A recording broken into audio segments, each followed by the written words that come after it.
It is about 7 o'clock in the afternoon. I have been working on this peat all day. Christoph already helped me until about 3 o'clock. And then finally dried up enough. They were like, we're gonna go chopping. Rained a lot yesterday and last night. And all I really had left was a couple small things and bleed the fuel system. And I was like, oh, that'll take me an hour max. Well, it's about fucking 3 hours later. I run to Napa. I run to Josh, our neighbor, for some parts. Because shit broke while this truck was sitting in there. And not like anyone messed with it. It just, primer pump blew.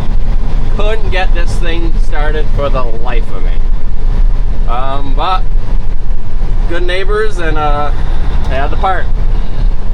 So right now we're headed over to Thompson's. I know it's late, but this thing has been down since August and they're still chopping. So I threw the box on it, fixed the headlight because only had one working headlight, or two, whatever. One side was only working. So we got that rolling. And yeah, so far sounds pretty good. Just running at a normal temperature. Jake's hitting hard. We put 2 new Jake solenoids on it because sometimes only one stage would activate. So yeah, on this one it would be jaking with 3 cylinders. And yeah, that's that. This truck will need a clutch. I don't think I can adjust it more. And I wanted to do it before while the engine is apart. But you know, it's one of those things where we had a million other things to do. I had other trucks to do clutches in that were running. And it is what it is. It's going to run through corn. It's not like it's an 18-wheeler, so it's not pulling that hard. Well, she's got great power. I don't think it missed the beat on that. That was 8th gear pull right there. Or if you want to go in the 18-speed world, it's 17.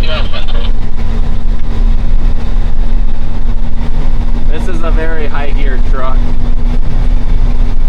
And basically now the next couple days, it's going to be breaking in the engine. So you don't want to let it idle. I mean, most people know that do an engine job. That's the worst thing in the world for it, is idling. Just want to get it to a real good work in the engine operating temperature and make sure those rings and everything seat good. I had it running in the driveway. This one has a old school cruise control hand throttle thing, so I was able to keep the RPMs up and check through the engine for any leaks. And I didn't find any, actually. So this will be like a probably a short little video. But it's been sitting in the shop in the back for a while. Really didn't record any of this. Actually, I didn't record any of this because it wasn't really us doing it. Ken Polcash, he did about 90% of the important parts. So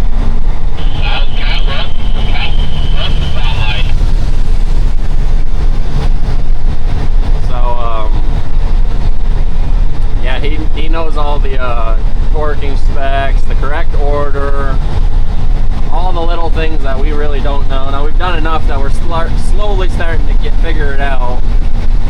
But I do like having someone that knows what they're looking for and doing, also helping. And now throwing about once the pistons are in, all your torques are done, and basically just throwing on the accessories like oil pans and all everything outside of the block, I guess is the right way to say it. once it comes to that, yeah, we can throw that on.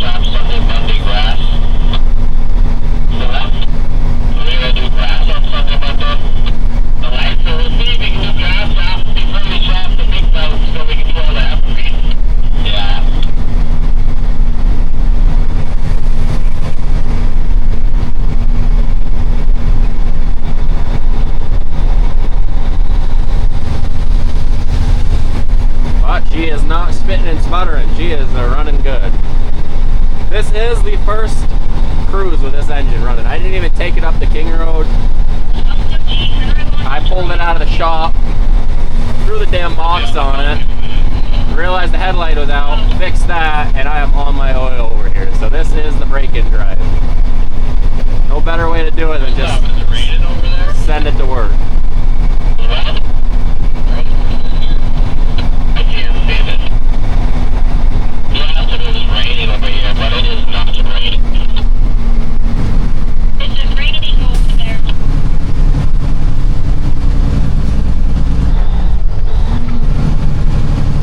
I got Pleasant Valley Farms that were right there and there. There is a lot of trucks going.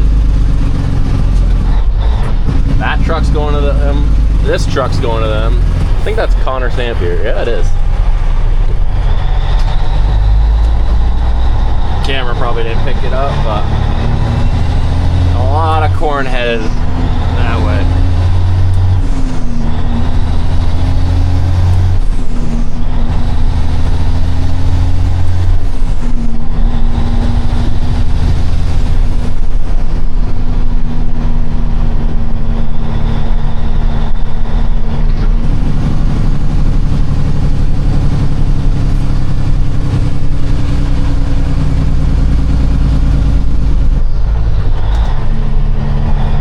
Basically, this recording that I'm doing is a one-take wonder. You don't see that very often anymore. Actual kids on bikes. Need more of that. I think that is 30, which it was.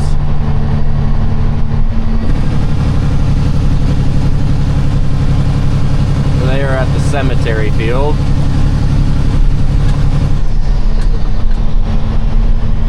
They got Mineral Brook Road done. They got, shoot, what's the other one?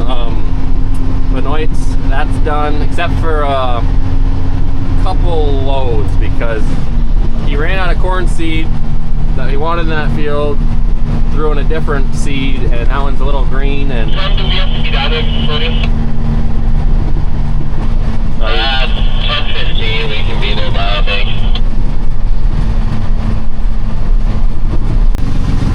I don't know why my camera turned off there. Alrighty.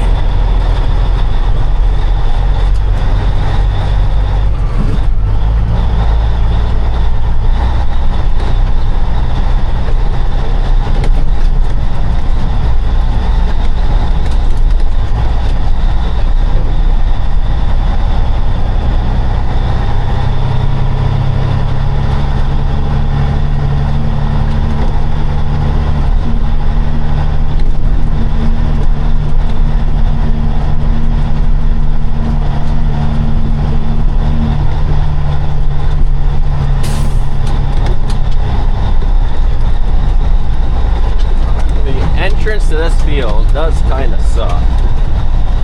It's the only one of the only fields that we can't get the tractor trailer tankers in. We can get the feed boxes in trailers because they're empty, but you can't pull a loaded shit tanker up this, so it can only get done with straight jobs, which really sucks because it's a 30-acre field. They really hammered it out up here. We missed it all.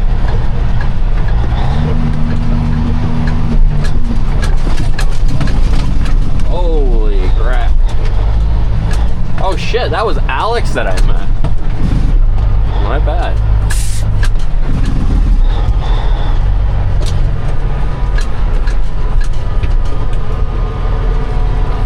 Where'd you want me?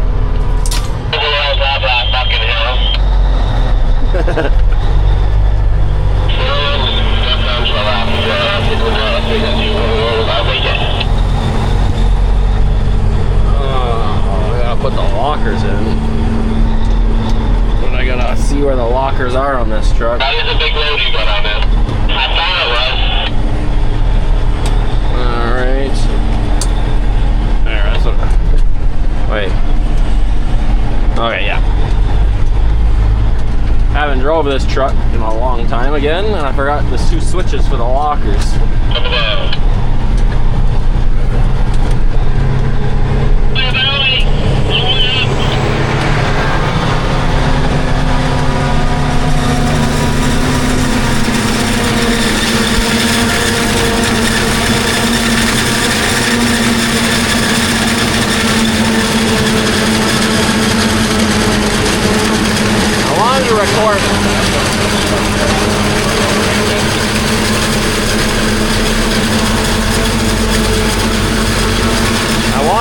Working on this truck today, but I forgot the damn camera in the house.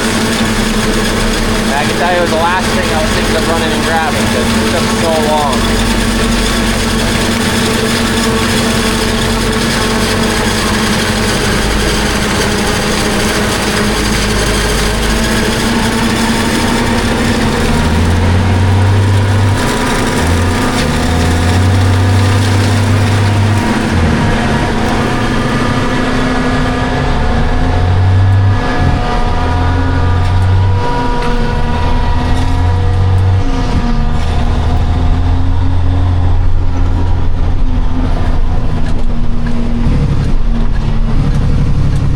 So I guess some of this field,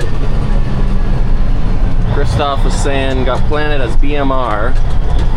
So that's going in a separate little bunk that we're putting on the pad at the farm. So it's not just Jason's, I guess that's BMR. And that's getting hauled by the trailers because the bunk's so far out. I got something in my tooth. There. Bunk's kind of far out, so now they're dumping on the slope, and we don't want to roll a trailer, so. For me. I'm so used to driving a trailer. Gotta be close farther back.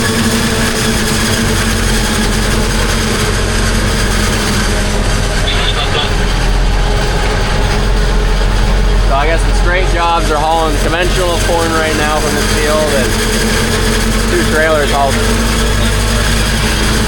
BMR.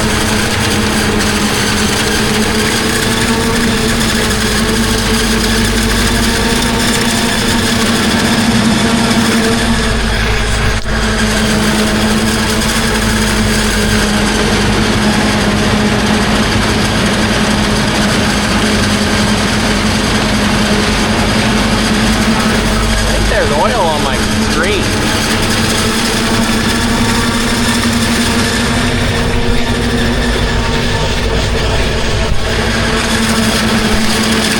There we go. I think that's a little better for you guys.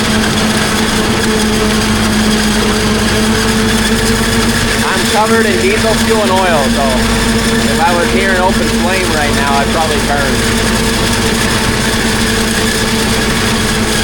All over my clothes.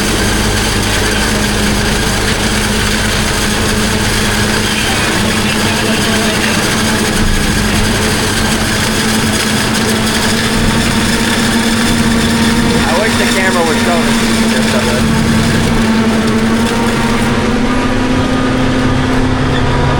And Christoph said the corn head, since we put the cleaners on it, it's working amazingly better. Fuck me.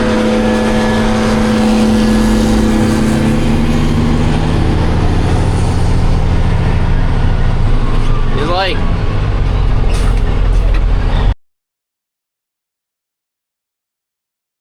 it's a hell of a climb right here.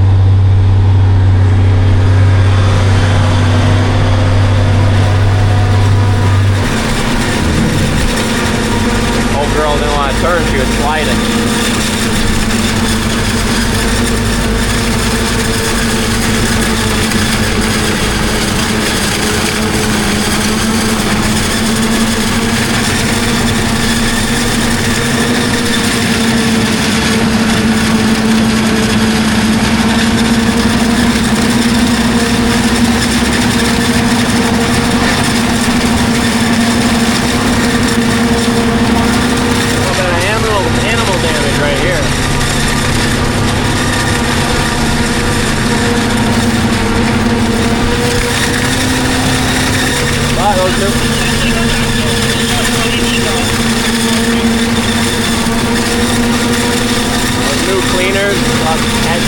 perfect. And all new knives. Those knives were junk.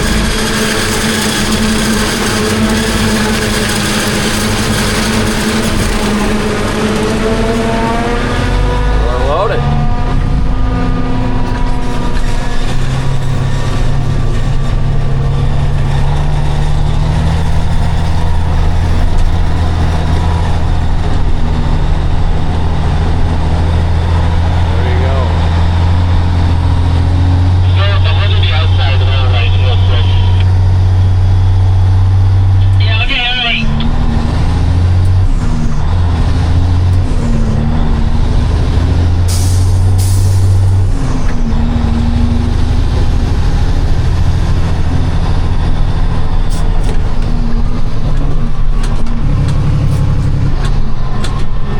Gerhardt's gonna run this because he doesn't like pushing. I got the one load done with it, and now I'm on bunk. So Matt, our neighbor, he's running the 7520. So these two bunks, and then you got Marcus right over there on the pad. That's where the BMR is going. And then we got our corn left over from here sitting right over there, which isn't a lot, I know. But when you had zero inventory last year, it's actually a hell of an upgrade. So that was the plastic we had last night on top of that. Bunk, or not, I say last night, but last 2 days because of the rain. So this bunk is a lot taller than last year also. We're gonna do a little bit of pushing in the old deer slayer here. That right there was put on when I was in high school because it was funny. I wish it was actually on the big 8480 now, but you know, I'm not gonna remove stickers. We're on the bunk. I think I was showing that earlier. What we're doing is that side of the bunk, the second one, is gonna be as square as possible. I've been working on. And then this one right here, normally last year we had it perfect. This one I've been pushing in a bunch because the drive over pile over there is much bigger than we were expecting from the corn at the cemetery. That's also BMR. So we also have another 20 acres of BMR to bring over. We have another 20 acres of BMR to bring over here. And that spot right there is going to be really full. So the plan is to have this pushed in as much and brought everywhere so we can also put some BMR square in this section. So either we'll, whenever that's out, I'm guessing we're going to go into that or this, whatever one we cut into. I'm guessing that one so it's out of the way the soonest, but could be wrong. We still have a couple weeks left over there, which is good.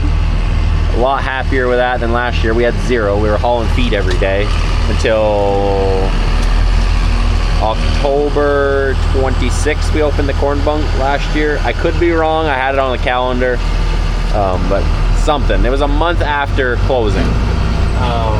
Maybe October 18th, October 13th. I don't know. I'd be lying on the exact date right now without looking at the calendar. But anyways, it'll have BMR in this section, and that way, because it ain't 20 acres, it ain't all gonna fit there anymore. I thought it was, I'll say that, but it just kept coming, and that's a good problem right now because trying to build up this damn inventory over here.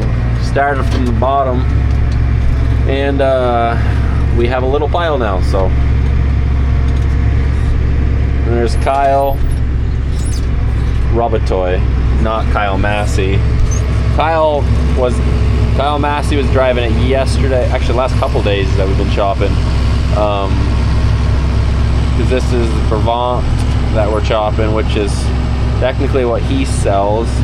He started with that company last year. Kyle, you can go over to Marcus.